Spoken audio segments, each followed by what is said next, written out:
और भारतवर्ष की स्थिति को आप देख लो, जहाँ जहाँ हिंदू सनातनी विचारधारा न्यून हुई, कमजोर हुई, वहीं वहीं देश असुरक्षित हो गया, वहीं वहीं देश विघटित हो गया।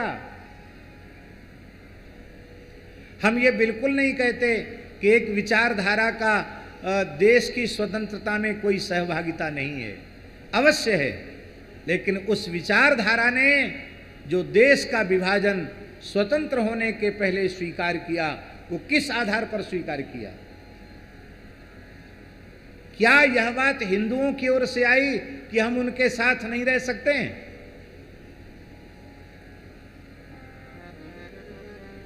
ये बात किस ओर से आई कि हम उनके साथ कभी रह नहीं सकते, हमको धर्म के आधार पर स्वतंत्र राष्ट्र चाहिए।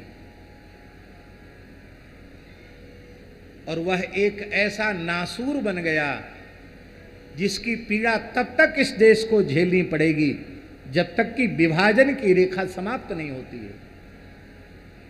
इसलिए हम भगवान जुगल किशोर से प्रार्थना करते हैं कि कोई ऐसा माई का लाल, भारत माता का सच्चा सपूत पैदा हो जो अखंड भारत की परिकल्पना को फिर से साकार कर सके। बर्मा तिब्बत तक सब भारत था, अफगानिस्तान तक सब भारत था, बलूचिस्तान तक सब भारत था। आज से 100 वर्ष पहले भारत की जो सीमाएं थीं उसका विचार कीजिए आप। इसके लिए आवश्यक है स्वधर्म का पालन करते हुए, अपनी अपनी मर्यादाएं, अपनी अपनी परंपराओं का आदर करते हुए हिंदू समाज को संगठित होना, प्रेम सौहार्द के एक सूत्र में बंधना अत्यंत अत्यंत आवश्यक है।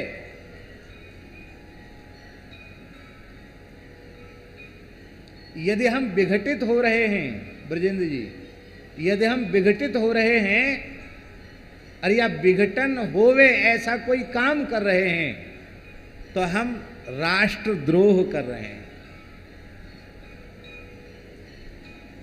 भारत को कमजोर कर रहे हैं, भारत का तिरस्कार कर रहे हैं।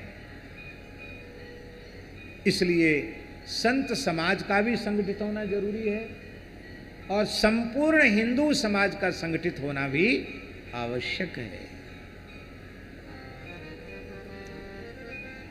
जब तक विघटित रहा तब तक आपने देखा देश की प्रगति कितने अंश में हो पाई, और अभी पूरा संगठित नहीं हुआ है, इतना सा संगठित हुआ है। और उस संगठन का परिणाम देश के सामने इतना अच्छा आया कि जो काम 70 वर्ष में नहीं हुआ वो 12 वर्ष में हो गया, वो 14 वर्ष में हो गया। ये हिंदुओं की संगठित शक्ति का ही ये शुभ परिणाम है।